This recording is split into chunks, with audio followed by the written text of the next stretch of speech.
নমস্কার, আমি অ্যাস্ট্রোলজার মনীষা শাস্ত্রী বলছি। আমাদের রাশিচক্রে 9টি গ্রহের মধ্যে রবি গ্রহের ভূমিকা কিন্তু অনস্বীকার্য। কারণ রবি গ্রহ থেকে কিন্তু আমরা অনেক ধরনের বিচার করতে পারি। রবি গ্রহ থেকে কিন্তু আমাদের মান, সম্মান, যশ, সাফল্য, সৌভাগ্য এবং পিতার বিচার হয়ে থাকে। কার জীবনে পিতার ভূমিকা কতটা থাকবে সেটা কিন্তু এই রবি গ্রহ থেকেই বিচার করা হয়।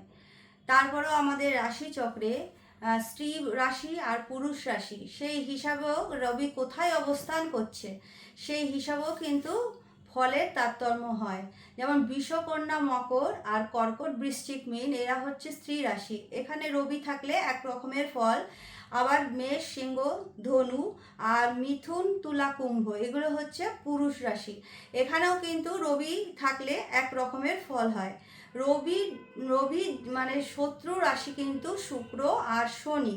সুতরাং রবি কোথায় বসে আছে, কোন রাশিতে বসে আছে, কোন নক্ষত্রে বসে আছে সেটা কিন্তু দেখা, বিচারটা খুবই জরুরি।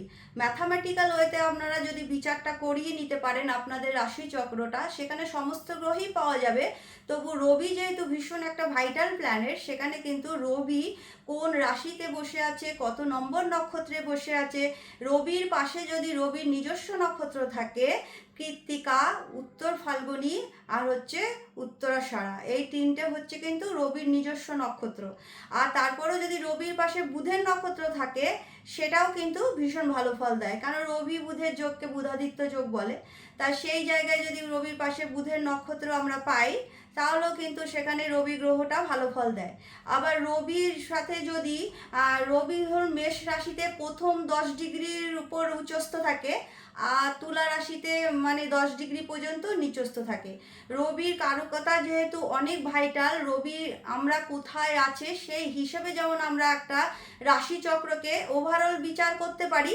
সবার ক্ষেত্রে ধরুন রবি কারোর নিচস্থ আছে, ষষ্ঠ, অষ্টম, দ্বাদশে চলে গেলে একরকম ফল দেবে। কার কোন রাশিতে কোন লগ্ন সাপেক্ষে বসে আছে সেটা কিন্তু ইন্ডিভিজুয়াল চার্ট, যার যার নিজস্ব রাশিচক্র, সেখানে যেমন আলাদা বিচার আছে। এবং ওভারঅল যদি বলা যায় রবি ষষ্ঠ, অষ্টম, দ্বাদশ ঘরে আছে বা রবির পাশে শনি বা শুক্রের নক্ষত্র আছে, সেখানে কিন্তু ফলের তারতম্য ভীষণভাবে দেখা যায়।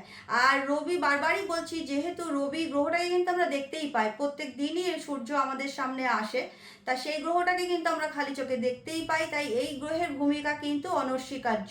আমি নেক্সট ভিডিওতে বলে দেবো রবি মানে যাদের ক্ষেত্রে নিচস্থ আছে বা খারাপ পজিশানে আছে বা অশুভ নক্ষত্রে আছে সেটা লগ্ন সাপেক্ষে অবশ্যই বিচার করতে হবে। ওভারঅল কি করতে হবে আমি বলে দেবো কিছু টোটকার মাধ্যমে, আপনারা সেগুলো করলে অবশ্যই সুফল পাবেন।